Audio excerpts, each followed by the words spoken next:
ఈరోజు మనం ఒక ఆసక్తికరమైన విషయాన్ని నేర్చుకుందాం.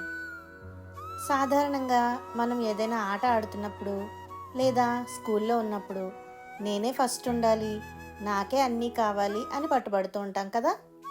అలా పట్టుబట్టి గొడవ పడితే మనకి నిజంగా విజయం దక్కుతుందా, లేక మన మనసులో ప్రశాంతత కోల్పోతామా? కష్టాల్లో ఉన్నప్పుడు పట్టుదల ఉండాలి, కానీ చిన్న చిన్న విషయాల్లో పట్టు విడుపులు ఉంటేనే మనం అందరి మనసు గెలుచుకోగలం. ఓడిపోవడంలో కూడా ఒక గెలుపు ఉంటుంది అని చెప్పే ఒక చిట్టి కథను ఈరోజు మనం విందాం. ఈ కథ విన్న తర్వాత మీరే చెప్తారు అసలైన గెలుపు అంటే ఏమిటో. పదండి కథలోకి వెళ్దాం. ఈరోజు మనం ఒక మంచి స్నేహితుడి కథ విందాం. అతని పేరు రవి. రవి చాలా తెలివైన పిల్లవాడు. అన్నింటిలోనూ తనే ముందు ఉండాలి అనుకునేవాడు.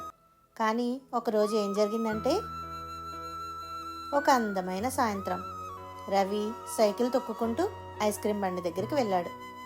సరిగ్గా అదే సమయానికి అజయ్ అనే మరో అబ్బాయి కూడా అక్కడికి వచ్చాడు. ఇద్దరూ ఒకేసారి బండి ముందుకు చేరుకున్నారు. రవికి చాలా కోపం వచ్చింది. నేనే ముందు వచ్చాను, నాకే ఐస్ క్రీం కావాలి అని గట్టిగా అరిచాడు. రవి గొడవ పడదామని సిద్ధంగా ఉన్నాడు. కానీ అజయ్ ఏం చేశాడో తెలుసా? అజయ్ కాసేపు ఆగి రవి వైపు చూసి నవ్వి, పర్వాలేదు రవి, నువ్వే ముందు తీసుకో, ఒక 5 నిమిషాలు ఆలస్యమైతే ఏమవుతుంది, మనం గొడవ పడటం కంటే ప్రశాంతంగా ఉండటమే ముఖ్యం కదా అన్నాడు. ఆ మాట వినగానే రవి కోపం మంచులా కరిగిపోయింది. ఈ చిన్న కథ మనకి 3 ముఖ్యమైన విషయాలు నేర్పిస్తుంది. మొదటిది, శాంతిని ఎంచుకోవడం. అంటే గొడవ పడి సాధించే విజయం కంటే ప్రశాంతత వల్ల కలిగే తృప్తి చాలా గొప్పది. రెండవది, క్షమించే గుణం. ఒక అడుగు వెనక్కి వేసి పక్కవారికి అవకాశం ఇవ్వడం నిజమైన హీరో లక్షణం. మూడవది, మంచి ప్రవర్తన. మనం ఇతరులతో ఎంత మర్యాదగా ఉంటామో అదే మన వ్యక్తిత్వాన్ని పెంచుతుంది.